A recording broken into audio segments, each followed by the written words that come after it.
My name is Julie, and this is the story of how my life was turned upside down, not once, but twice. I guess I should start from the beginning. I was born to loving parents, Larry and Joanna David, in a small suburban town. My dad was a journalist, and my mom worked as a nurse. We weren't rich, but we were happy. Life was pretty normal until I turned 14, and then everything changed. It was a rainy Friday evening when my parents were driving home from a dinner party. I was at home with my grandma, watching some silly cartoon when the phone rang. I'll never forget the chill that went through me when I heard my grandma crying softly in the kitchen. The next few days were a blur. They told us Mom had died instantly in the crash. Dad survived, but just barely. When I finally saw him in the hospital, he was just a shadow of the man I once knew. His legs were crushed, and the doctor said he'd never walk again. "Julie," he whispered, reaching for my hand. "I'm so sorry, sweetie. I'm so sorry." I didn't understand why he was apologizing. It wasn't his fault a drunk driver had crashed into their car. But as I got older, I realized he was sorry for what our lives had become, for the struggles we would face, for the mother I had lost, and for the father he thought he could no longer be. But my dad, Larry David, was stronger than he gave himself credit for. After he got out of the hospital and adjusted to life in a wheelchair, he threw himself into his work. He had always been a talented writer, and now he focused all his energy on his job as an editor at the city's major newspaper. As I entered my teenage years, Dad made sure I had everything I needed. He encouraged me to join clubs, make friends, and have as normal a life as possible. But the truth was, I preferred spending time with him. We watched old movies together, argued about books, and he helped me with my homework. When it was time for college, Dad insisted that I go away to school. "You need to spread your wings, kiddo," he said.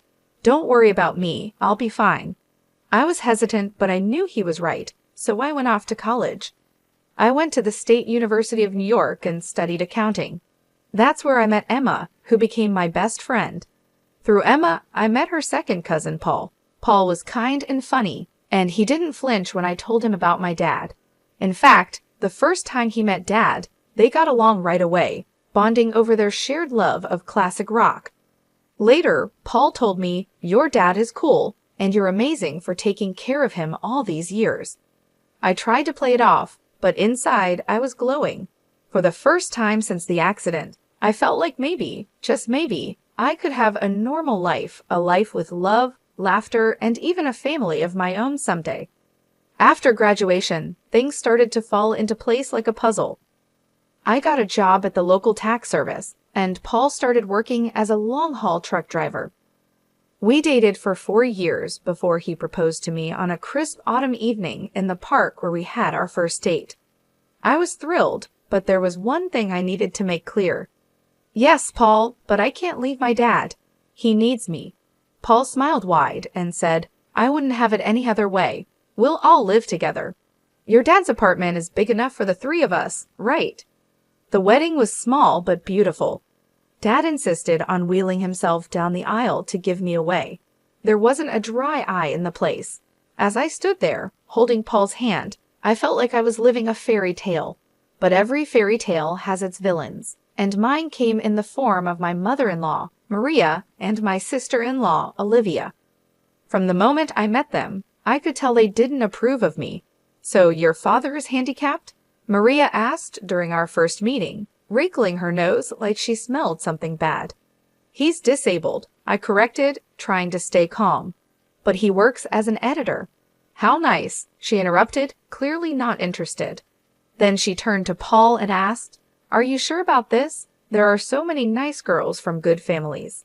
I felt my face flush with anger and embarrassment, but Paul immediately defended me. "Mom, Julie is from a good family. Her dad's disability doesn't change that. I love her, and that's all that matters." That shut Maria up, but I could still see the disapproval in her eyes. Olivia, following her mother's lead, was just as cold towards me after the wedding.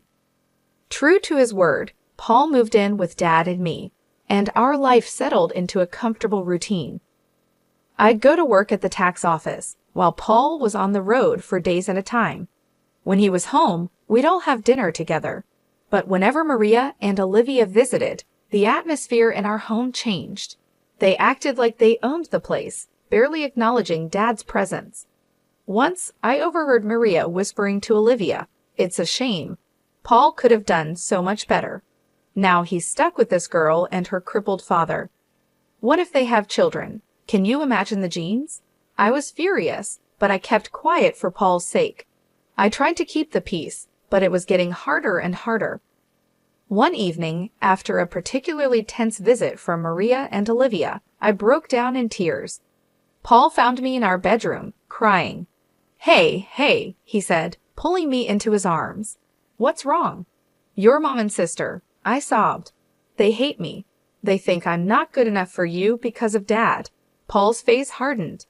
"That's ridiculous. You and your dad are my family now. If they can't accept that, it's their problem, not ours." His words comforted me, but I couldn't shake the feeling that this was just the beginning of our troubles with Maria and Olivia.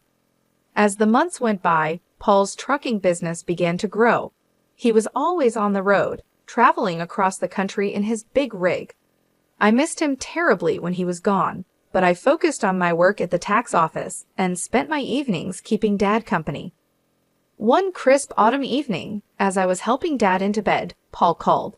His voice crackled with excitement over the phone. "Julie, I've been thinking," he said. "How would you feel about buying a townhouse? It would be easier for your dad to move around in a wheelchair. He could spend more time outside. Plus, you could have a garden, something to keep you busy when I'm on the road." The more he talked, the more I liked the idea. I glanced at Dad, who was pretending not to eavesdrop. "What do you think, Dad?" I asked, putting the phone on speaker. Dad's eyes lit up. "A garden would be nice," he admitted, "and it would be easier to get outside." That settled it. Over the next few weeks, we threw ourselves into house hunting.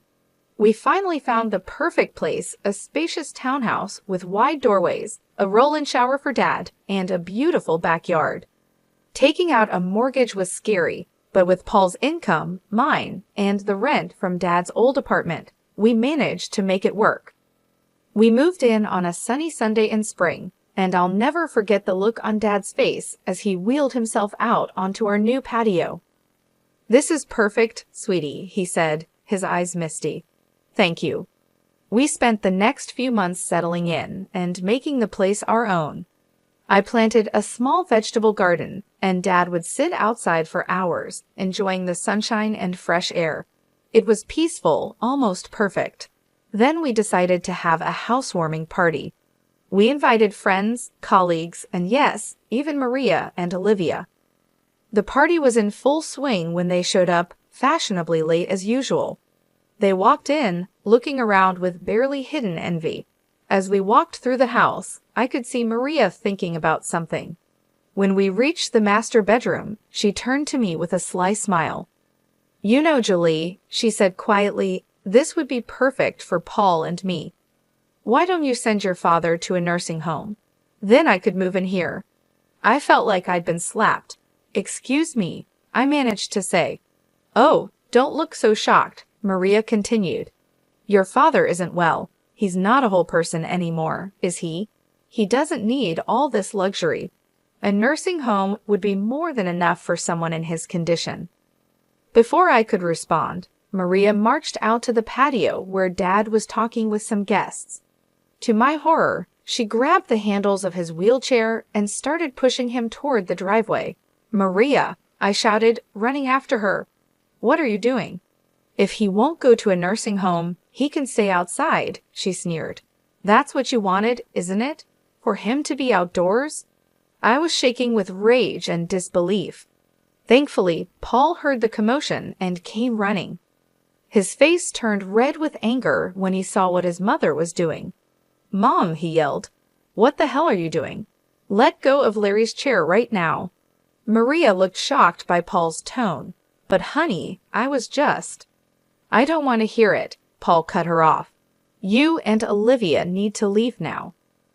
After they left, Paul apologized over and over to Dad and me. "I'm so sorry," he said, his voice breaking. "I had no idea she would do that. I'm just so sorry." Dad reached out and patted Paul's hand. "It's not your fault, son," he said gently.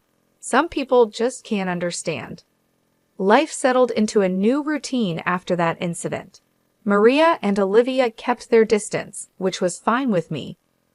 Paul focused on his work, taking on more long-haul routes to help pay for our new home. I split my time between my job at the tax office, taking care of our home, and looking after Dad. 4 years passed quickly. Our life became comfortable and predictable. Paul was on the road most of the time, but when he was home, our little family was happy. Dad's health was stable, and he seemed content, spending his days in the garden or working on his editing from home. Then came the call that shattered my world. I was at work when my phone rang. A man's unfamiliar voice greeted me. "Mrs. Walker, this is Officer Andrew from the Highway Patrol." My heart sank. "Yes," I barely managed to say. "I'm sorry to inform you that your husband, Paul Walker, has been in a serious accident." The rest of the conversation was a blur. Words like head-on collision and "didn't make it" floated around me, but I couldn't understand them. It wasn't until I heard myself thanking the officer and hanging up that the reality began to hit me. Paul was gone. The next week was a fog of grief and disbelief. I went through the motions of planning the funeral like a robot, barely understanding what was happening. The day before the funeral, I gathered my courage and called Maria. I thought she deserved to hear about her son's death from me, not from a newspaper obituary. "Hello," Maria's sharp voice answered. "Maria, it's Julie," I said, my voice trembling. "It's about Paul. He's gone. There was an accident." There was silence on the other end of the line, and then, to my shock, Maria's voice came back, dripping with anger. "This is your fault," she hissed. "You made him work so hard, driving that truck to pay for your fancy house. You killed my son." I was stunned. "Maria, that's not—" "Save it," she snapped. "I expect you to give him the best funeral money can buy, but don't expect a penny from us. You made your bed, now lie in it." The line went dead. I stood there, phone in hand, tears streaming down my face. How could she be so cruel? How could she blame me for this? The day of Paul's funeral was gray and rainy, matching my mood perfectly. The church was full. Paul was well-liked in the community, and it seemed like half the town had come to pay their respects. After the service, as people passed by to offer their condolences, I noticed that Paul's mother and sister were nowhere to be seen. They hadn't even bothered to show up for their own son and brother's funeral. Dad reached out and squeezed my hand. "It's their loss, sweetie. We're family, and we'll get through this together." As we pulled into our driveway, something seemed off. The lights were on in the house, which was strange because I was sure I had turned everything off before we left. "Did you leave any lights on, Dad?" I asked, frowning. He shook his head. "No, I don't think so." As we got closer, I noticed movement inside the house.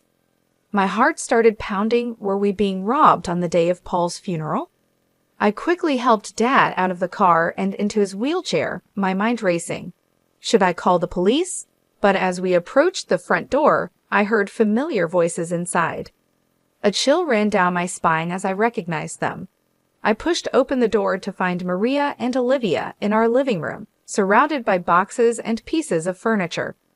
"What the hell is going on here?" I demanded, my grief momentarily forgotten in the face of this outrageous intrusion. Maria turned to me, her face a mask of fake sympathy. "Oh, Julie dear, we're just helping you pack up. After all, you can't possibly afford to keep this place now that Paul is gone." I was speechless. Olivia added, her voice sickeningly sweet, "Don't worry, you can go back to your father's apartment. It's cozy." I could feel the anger building inside me. "Get out," I said, my voice low and dangerous. "Get out of my house right now." Maria had the nerve to look offended. "This house belongs to us now. All of Paul's property does. We're his family after all." "Like hell you are," I exploded. "Where were you today? At his funeral?" "Oh, that's right, you couldn't be bothered to show up." Maria waved her hand dismissively. "We were busy making arrangements. Now be a good girl and start packing. We'll meet you out by tomorrow." I couldn't believe what I was hearing. These women hadn't shed a tear for Paul, hadn't even attended his funeral, and now they were trying to kick us out of our home. "I'm calling the police," I said, pulling out my phone. Maria and Olivia exchanged worried looks. They clearly hadn't expected me to fight back. "Now, Julie," Maria began, but I cut her off. "No, you have exactly 10 minutes to get out of my house before I call the cops. This is my home. Paul and I bought it together. You have no right to be here." Maybe it was the steel in my voice or the fire in my eyes, but Maria and Olivia finally realized they had gone too far. They gathered their things and left, but not before Maria turned to me with a sneer. "This isn't over, Julie. You'll be hearing from our lawyers." The days after Paul's funeral were a blur of grief, anxiety, and paperwork. I threw myself into sorting out Paul's affairs, partly to keep busy and partly out of fear that Maria and Olivia would try to take what wasn't theirs. A week after the funeral, I received a call from a local law firm. My heart pounded as I answered the call, afraid it was Maria, following through on her threat of legal action. "Mrs. Walker?" a crisp, professional voice asked. "This is Scott Thompson from Thompson and Partners. I'm calling about your late husband's will." I felt a small flicker of hope. "His will? I didn't know he had one." "Yes, ma'am. Mr. Walker came to see us about 5 months ago. He asked that we contact you in the event of his passing." I scheduled an appointment for the next day, my mind spinning. Why hadn't Paul told me about this? What did it mean? The next morning, I wheeled Dad into Mr. Thompson's office. The lawyer greeted us warmly, his kind eyes crinkling at the corners. "Mrs. Walker, Mr. David, thank you for coming in," he said, gesturing for us to sit near his desk. "I'm sorry for your loss." Mr. Thompson opened a file on his desk. "Now, as I mentioned on the phone, your husband came to see us to draft his will. He was very clear about his wishes." I held my breath as Mr. Thompson began to read. "I, Paul Walker, being of sound mind, do hereby leave all my worldly possessions to my beloved wife, Julie Walker." I gasped, and Dad's grip on my hand tightened. Mr. Thompson continued, "This includes our home, my truck, and all our savings. It is my wish that Julie use these resources to care for herself and her father, Larry David, whom I have come to love as my own." Tears streamed down my face. Even from beyond the grave, Paul was taking care of us. "There's more," Mr. Thompson said gently. "Mr. Walker left a letter for you." He handed me an envelope. With shaking hands, I opened it and began to read. "My dearest Julie, if you're reading this, it means I'm gone. I'm so sorry for leaving you and Larry. Please know that you two are the best thing that ever happened to me. I made this will because I know how my mother and sister can be. I didn't want to worry you, but I needed to make sure you and Larry were protected if anything happened to me. You're my real family, Julie, you and Larry, not them.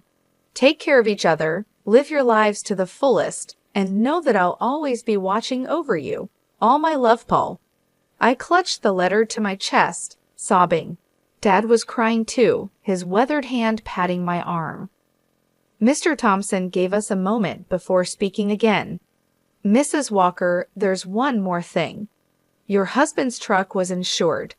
Given the circumstances of the accident, the insurance company will be paying out the full value of the policy." I looked up, sniffling, and asked, "What does that mean?" Mr. Thompson gave me a small smile and said, "It means you'll be receiving a large sum of money, enough to pay off your mortgage and more." As we left the lawyer's office, I felt like a weight had been lifted from my shoulders. We were going to be okay. Paul had made sure of it. As we pulled into our driveway, I noticed a familiar car parked on the street. My heart sank as I recognized Maria's sleek sedan. "Oh no," I muttered, "what now?" Sure enough, Maria and Olivia were waiting on our front porch. But this time, I wasn't afraid. I had Paul's letter in my pocket and the strength of his love in my heart. "Julie," Maria began as we approached, her voice sickly sweet, "we need to talk about Paul's estate." I stood tall, looking her straight in the eye. "No, Maria, we don't. Paul left everything to me. It's all legal and official. And do you want to know why? Because we were his real family, not you. Now please leave your trespassing on my property." For once, Maria was speechless. Olivia tugged at her arm, whispering urgently. With one last venomous glare, they got in their car and drove away. The weeks after our meeting with the lawyer were busy. I threw myself into settling Paul's affairs, grateful for the distraction from my grief. The insurance payout came through, and just as Mr. Thompson had said, it was enough to pay off our mortgage with plenty left over. One afternoon, as I was going through Paul's desk, I found a small notebook. Curious, I opened it and saw pages filled with his messy handwriting. It was a journal of sorts, full of his thoughts and plans for our future. Thinking about starting a college fund for our future kids, one entry read, "Want to make sure they have the best start in life." My heart clenched. We had talked about having children someday, but had decided to wait until we were more financially stable. Now, reading Paul's private hopes and dreams, I felt a fresh wave of grief wash over me. "Oh, Paul," I whispered, holding the notebook close, "we had so many plans."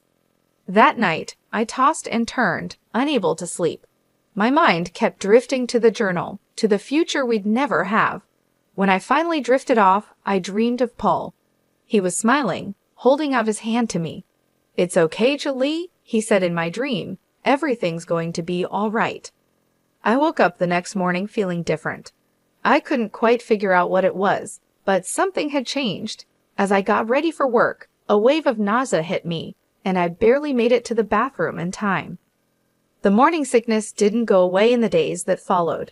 At first, I thought it was just stress and grief, but a small voice in the back of my mind suggested something else. After a week of this, I found myself in the pharmacy, staring at pregnancy tests. With trembling hands, I bought one and hurried home.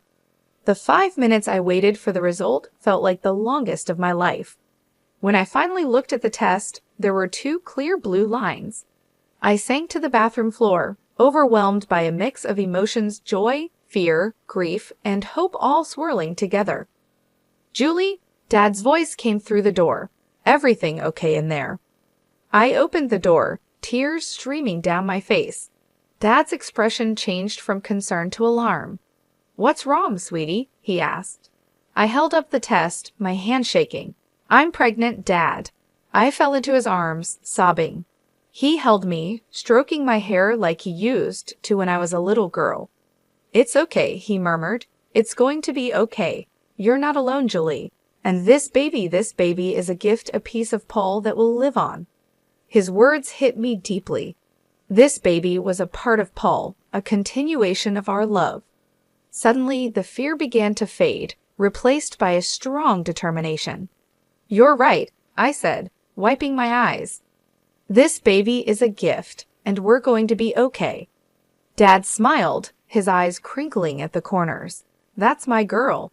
Now let's get you something to eat. You're eating for 2 now, after all." As we headed to the kitchen, I felt a sense of hope growing inside me. The road ahead would be challenging, but with my father by my side and Paul's child growing inside me, I knew we could face anything. As my belly grew with our child, I found strength I never knew I had. Dad was my rock, always there with a kind word or a helping hand. We settled into a new routine, just the 2 of us, eagerly awaiting the arrival of the newest member of our little family. One sunny afternoon, as I was tending to the garden Dad and I had planted together, I heard a car pull up. My heart sank as I recognized Maria's sedan. What could they possibly want now? I walked to the front of the house, one hand instinctively resting on my swollen belly. Maria and Olivia stood on our porch, looking both comfortable and slightly desperate. "Julie," Maria began, her voice missing its usual sharpness, "we need to talk to you." I raised an eyebrow, but said nothing, waiting for her to continue. Olivia spoke up, her eyes darting around nervously. "We've hit some hard times. We were wondering if we could stay in your father's old apartment, just until we get back on our feet." I couldn't believe what I was hearing. After everything they had put us through, they had the nerve to ask for more. "I'm sorry," I said, my voice firm but calm. "That's not possible. I don't want to communicate with you anymore." Maria's eyes narrowed as they noticed my pregnant belly. Her face twisted with shock and disgust. "You're pregnant?" she spat. "Already? You little prostitute. I can't believe you've already found a new man. Paul's body isn't even cold in the ground." I felt a surge of anger, but I pushed it down. I didn't bother explaining that it was Paul's child. I didn't want my baby to have such a grandmother and aunt. Instead, I smiled a small, secretive smile that seemed to unsettle Maria even more. "My personal life is none of your concern," I said calmly. "Now I think it's time for you to leave." Maria looked like she wanted to say more, but something in my expression must have stopped her. She turned on her heel, grabbing Olivia's arm. I watched as they drove away, feeling a sense of peace wash over me. I had stood my ground, protected my family, and kept my dignity. Paul would have been proud.